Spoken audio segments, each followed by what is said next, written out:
guys, I'm smiling because this particular Synastry, oh my gosh, I was scared to death. I was scared to death to do because it's like it's the eighth house is involved.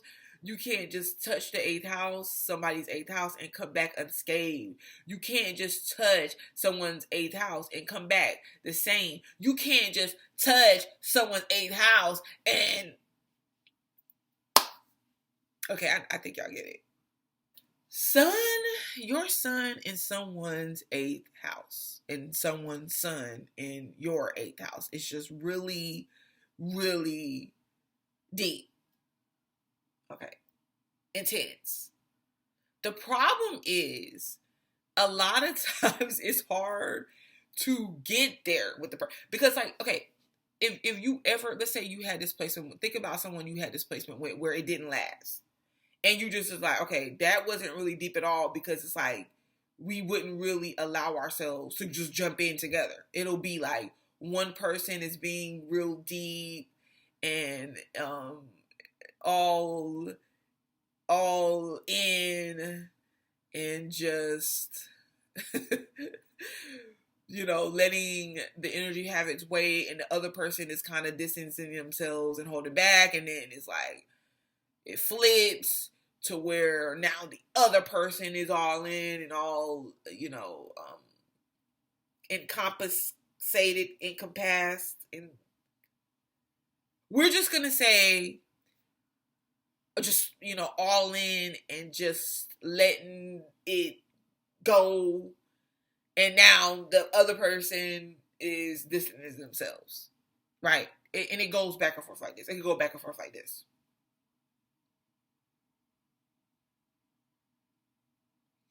And wait until I do the moon in someone else's eighth house. It's even more intense. Okay, like, woo. But what happens is that there could be when someone's sun falls into the other person's eighth house, there could be like this immediate attraction to where it has nothing to do with defining what that attraction is. It has nothing to do with talking about what that attraction is. The attraction is just there. Okay? There's nothing to talk about. Like, it could be very gripping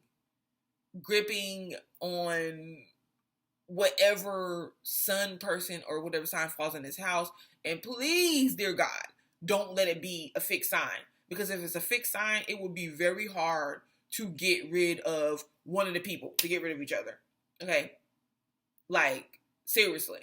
Even if you try, you could just be like, okay, I don't understand why this person just wants to just come and attach on and,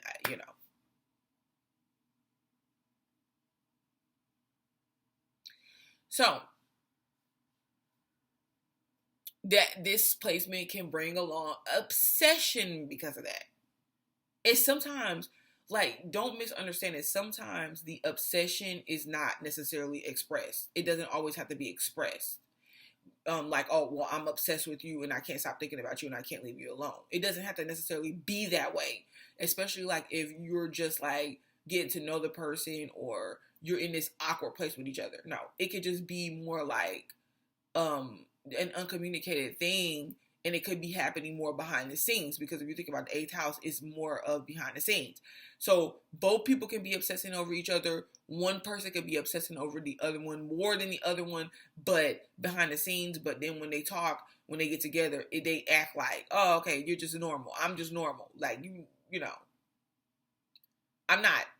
You guys can even say to each other, or one person saying to the other, it doesn't matter. Hey, I'm attracted to you.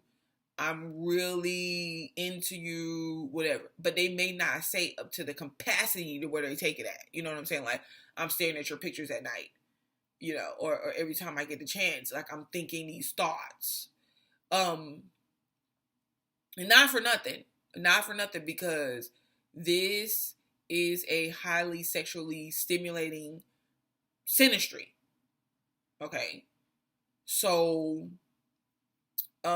of course the energy is going to bring that about, and it's going to be no way to necessarily escape that your relationship could be, or the synastry of your relationship could be really surrounded with a lot of sexual controlling aspects. If you're not careful, you'll spend a lot of your time into like intimate sexual endeavors that seem to go on and on and on. Almost like, okay, well, I can't really get enough of this person. If I could just quit work, if I could quit my life, I would, and all we would do is cuddle and have sex all day. And then listen, this is why some people pull away from this particular synastry in relationships. This is exactly why. Because it's like, dang, I don't really have the time to put into this. It could become draining, okay? If the consciousness is like, if you're not consciously aware of the energy dragging you in, you will really literally look up and be like, dang, like what I'm wasting my time. Like I'm forgetting to do things that I'm supposed to be doing, and I'm letting something else completely take control of me. And I know I'm not supposed to be. Like, it's hard to balance this energy out. It's kind of like a all or nothing feel. You both to be willing to just say, hey, I'm about to jump in.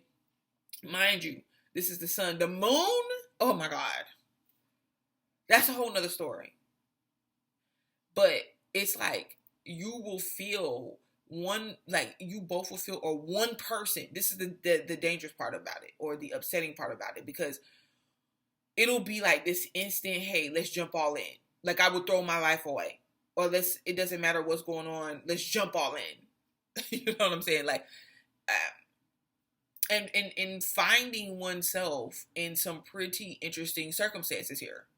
Because this could be like a situation where one partner is already with someone else, like married, have something going on, that is really calling for their time, and you can see this person, one person saying, you know what, it doesn't matter. I'll wait for you. Like, I'll still be with you, or you see the other person really either throw the towel in and jump all the way in, or either highly suggest, like, or think about or consider, this is what I'm going to do. I'm going to leave all this behind and I'm going to go with this person, So marriage is very big on the table because we're talking about contracts and we're talking about being all in. And you don't be all in without, the marriage component, So here we see people benefiting off of other people. Like, the only thing I would say is, like, be careful. This is one of those placements, if I would not say you should have a prenup, this is one of those places where you should have a prenup because of the energy itself. You know what I'm saying? Like, you think about it. It's very strong. The energy is strong. You're jumping all in. Your emotions are running high. This could be like this person where you're just like obsessive over each other, and it's very unbalanced. And when you do go wrong with each other, it can get pretty bad. Even abusive sometimes. Not all the time. Not. And remember, when I'm talking about abuse, I'm not just talking about physical abuse. No. Emotional abuse. Resource abuse. Could there be a resource abuse? Come on now. Come on. Let me preach. Neglect. Manipulation abuse. Because, see, here is where you know how to really get at the other person. Because you know them. You know their weaknesses. You know what they look for. You know what to put energy into when it comes to them.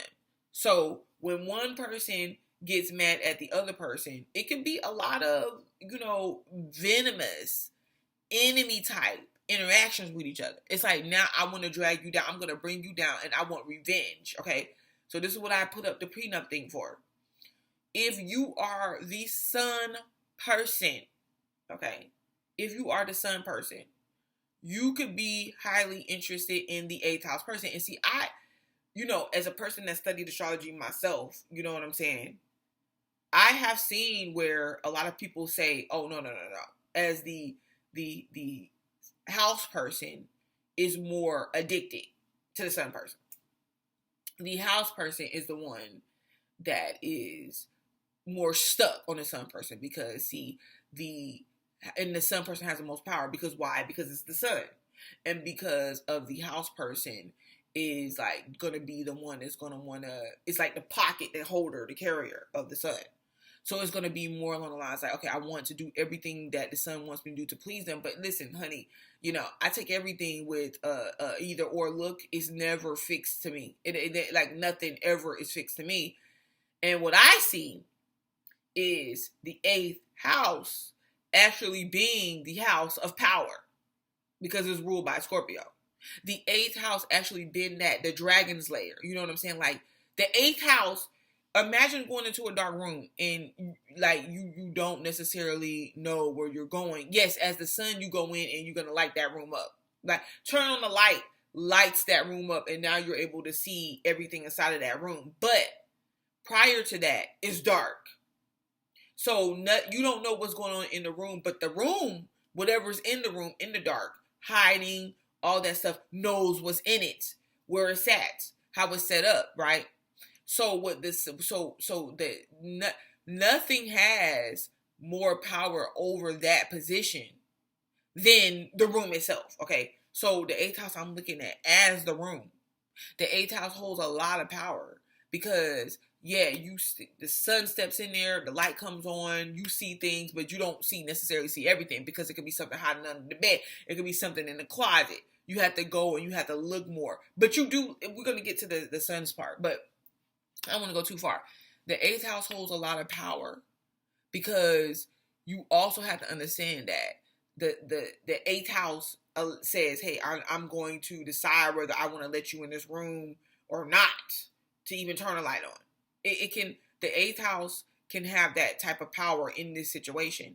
And the sun person can feel like they want to access their 8th house. And why would the 8th house not want to allow the sun or the light the access to it?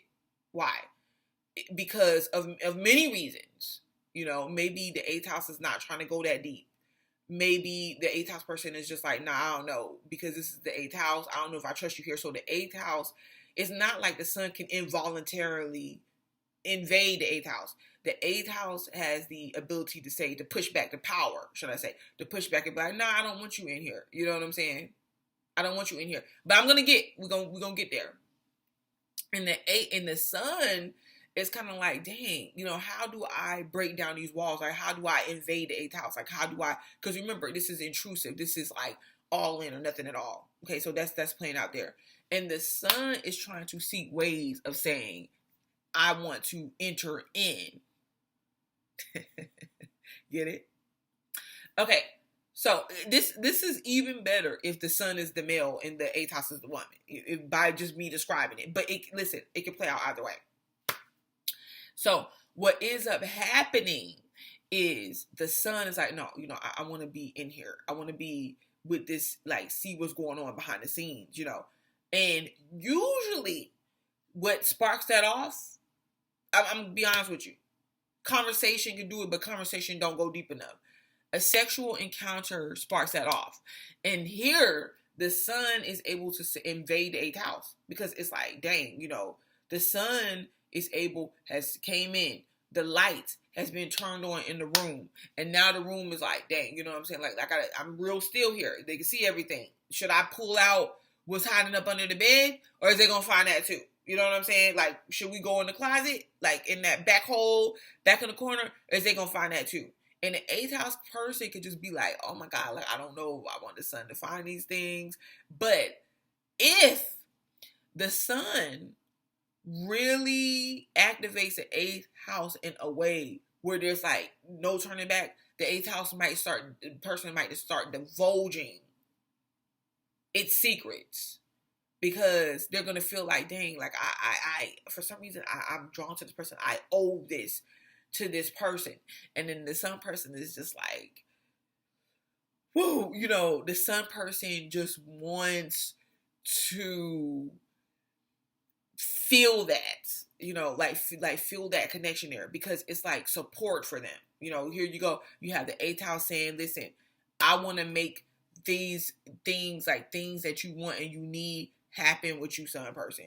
I want to make those things happen for you and with you. Because it's like, once the sun activates that house, the 8th house person could have not even been interested in the sun person, physically. Like the looks, the usual type that they like, may not even have been interested in them, or vice versa. It could have been the other way around too. And then after the house is at each other, activates each other, it could just automatically be like, the 8th house person could be like, I don't even know why I'm interested in this person, in the sun person. They're not even my type. I wasn't even trying to go here, and then now the 8th house person can't get enough of the sun's person energy, and vice versa. What I feel like needs to happen here is there has to be, and this is very hard to say because I don't know if this is easy to do. This has to come with like 2 mature people, because I kind of feel like here, even though the energy is really like throwing you together, because it could be a lesson here. There could be a lesson here, and the quicker you get involved and let the lesson happen, if you need this person to show you this lesson, hey, it could be the quicker that it's over with, if you guys don't last. Okay. But and it's hard for me to say this because it's hard for this to happen in these situations. But it could be a need, like if you feel you come together and you meet or whatever, even if it's good to probably hold off on the sexual encounter, because like you two can find yourselves wanting to be involved with each other or drawn to each other, even when it's not good. Even when it doesn't make any sense. It doesn't have to make any sense, So it's good to kind of like prolong sexual experiences and activities here. And if you don't, or you cannot do that, you have to be able to have some type of emotional balance within yourself. That mostly comes with you being like really disciplined in your emotions, or walking and talking yourself through the emotional experience of like, okay, I need to keep myself balanced in this situation and try to have some type of logical approach at the same time if I can. Because you can this, as much as this could be very intimate and it can be beneficial for a synastry or compatibility between 2 people, this can be to where sometimes there's no coming back, and you don't want to.